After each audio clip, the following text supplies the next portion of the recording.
I thank the gentleman from Georgia for yielding. Mr. Speaker, I rise to thank the people of Michigan's 10th Congressional District. I'm honored to represent them and humbled by their trust in electing me to the 115th Congress. The weight of this office is not lost on me. As Majority Leader McCarthy said, if you walk on the floor of this House and you don't get goosebumps, it's time to go home. Standing here at this podium, I have goosebumps. People often ask me why I ran for Congress. Put simply, I ran with the goal of helping people achieve their American dream. For too many, the idea of the American dream is just that, an idea, a fantasy, a fairy tale. I believe in the American dream because I've lived it. I was born in South Boston to a working-class family. Opportunity took my family to Michigan when I was 11. My dad got a good job building trucks on the line of General Motors, and my mom worked for the Salvation Army. My parents worked hard to provide for me and my 6 younger siblings. I learned the value of hard work at a young age watching my parents. I was the first in my extended family to go to college and work full-time to pay for my education. And then I dedicated my career to workforce training, helping people build the skills necessary to get good jobs, to begin their careers, to support their families.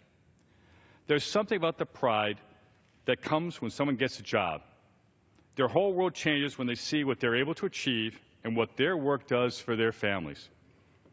Over the last several years, failed policies and an unstable economy have put the American dream out of reach for many. Though overall unemployment rates are down, long-term unemployment is high, labor force participation rates have dropped dramatically, and wage growth is anemic. Instead of getting ahead, many Americans are just getting by. In the November elections, Americans scream for relief. My message to the people of Michigan's 10th District is that your voices have been heard.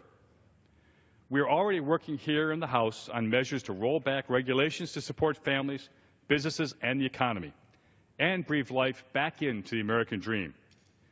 In order to make possible for more people to achieve the dream, we must give them freedom and the tools to succeed. This begins by stemming the extreme regulatory overreach, fixing healthcare system, and strengthening our workforce while restoring our critical infrastructure. As we have learned over the last 8 years, we cannot regulate our way to a stronger economy. The opposite is true.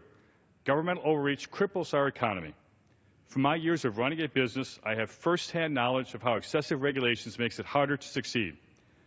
Time and resources that could be better spent on growing a business and creating jobs are spent navigating a never-ending and confusing maze of federal regulations.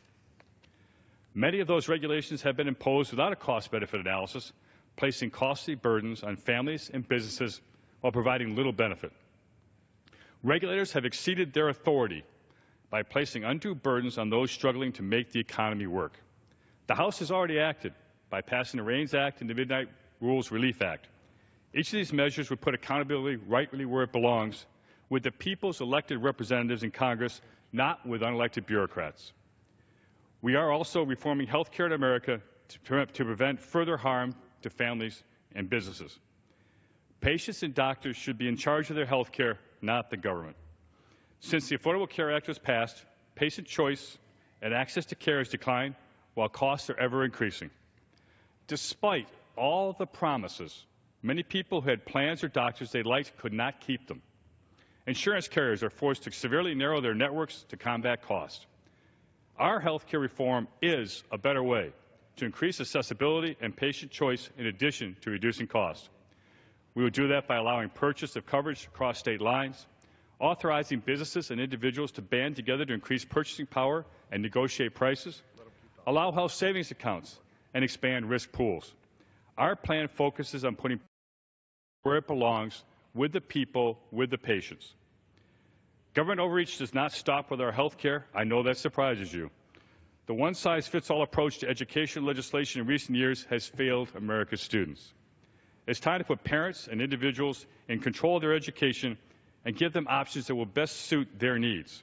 I'm eager to advance solutions that will help students learn and be better equipped for future jobs, to create flexibility for working families, and prepare the workforce for a modern economy. In addition to a strong workforce, our modern economy requires a robust infrastructure. It's essential we protect and strengthen America's infrastructure to keep Americans safe and create jobs and I plan to work with this House to do just that.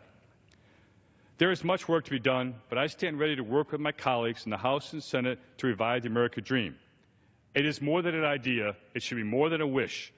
I have lived it, and I want every young person in America to have the ability to pursue their American dream.